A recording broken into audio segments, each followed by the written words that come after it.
Einstein's theory of relativity has been made out to be something that's much more difficult to understand than it actually is. It's also not a theory. It's something that is necessary for the universe as we know it to exist. Basically, it describes that all physical properties are only in existence through the relationship objects have with other objects. I'll give the example, very simple one, that if there are only two objects in the universe and they're getting farther apart or closer together, you never know which one is moving. So try to imagine that in your head. Only two different objects, like something very basic, like two spheres, and they give the appearance of movement, but the movement can only occur with by the relationship of the objects to each other.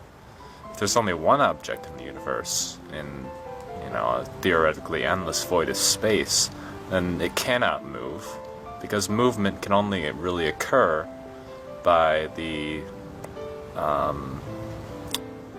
by its relative existence to the position of other objects in space. And it's the same with everything, really. You only really know where you are by the position of other things.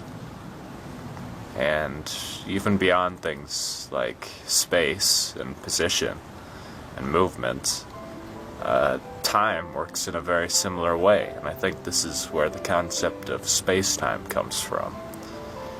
You only know time by the frequency of previous events in your life.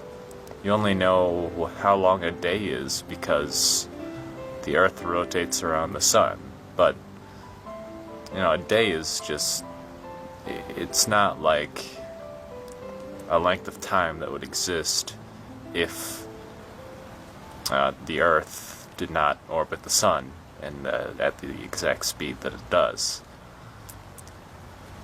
So I like to think of time as something that separates events and makes frequency possible. Frequency is just like an oscillation, up and down, 1 and 0, on and off. So you only know the day by the night, you only know the positive by the negative, and you only know your own existence by the existence of other things and other people.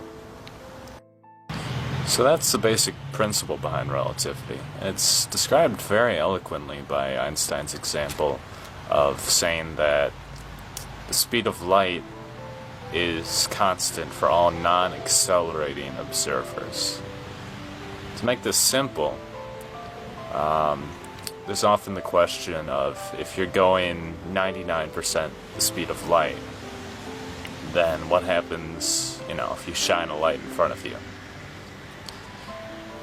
And the thing is, if you're not accelerating, if you're at a consistent speed that is considered, however many meters per second is very close to the speed of light, then you're essentially a stationary object. It's very hard to understand, but go back to my example of, if you're the only object of the universe, you can't move. So light, if you shine a light in front of you and there's nothing to reflect it, then you don't see any light. So don't think that it's this esoteric, hard to understand thing when you might hear someone propose the idea that there's no such thing as motion. There really isn't. There's only faster than and slower than. There's no motion that exists by itself. So when you look at, say there's an object in the sky and it's moving very, very quickly, and you suppose it's moving, 1% the speed of light. The speed isn't really important. But with that particular object, it looks to you like it's moving very quickly, but from its non-accelerating, it's not getting any faster or slower reference frame, everything seems consistent. It's, it's kind of like the Doppler effect. You hear something changing in pitch only when it's moving away from you.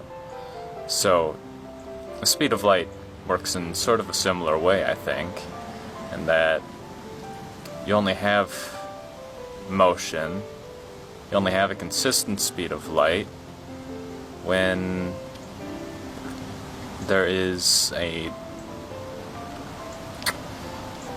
reference frame that is not accelerating. What I mean by this is, when you're in an ambulance, you hear the pitch of the siren going off, and to you, it's the same thing. It's unchanging, except for, the variation of pitch that is intended. But for someone who's standing still, someone who's not in the same reference frame as you, the pitch seems to be getting higher or lower, based on where they are in reference to the ambulance. Something similar happens with light when you move closer or farther away from objects. If you can imagine the light hitting your eye, if you're moving farther away, then it's going to take a little bit longer for that to happen. If you're moving closer, it's going to take less time. You're essentially adding or subtracting your own speed from the speed of light that's coming off whatever object you're looking at. So, what would happen if you were moving nearly the speed of light away from Earth? If you did this for a few days, and you looked back at Earth through a telescope, you would only see that a few seconds had passed, depending on how close to the speed of light you were, but it wouldn't be nearly as much time as you had actually been traveling away. So, when you go back to Earth, the opposite effect happens. If you were looking at Earth at the same time that you were traveling towards it, things would seem to be moving very quickly, because you are going directly into the speed of light. But I don't think that you actually travel time when you do this. You just, you give the appearance that you do once you're way out in space and hardly any time has passed. But when you return to Earth, the objects are still as they are. I mean, you don't want to confuse being able to see things and light as objects as they are, because, as we know, a sun or a star might blow up, and then it would take us years for us to actually know that, because the object giving off the light is no longer there, but its light is still, because there's so much distance in between us, the light is still coming and hitting our telescopes.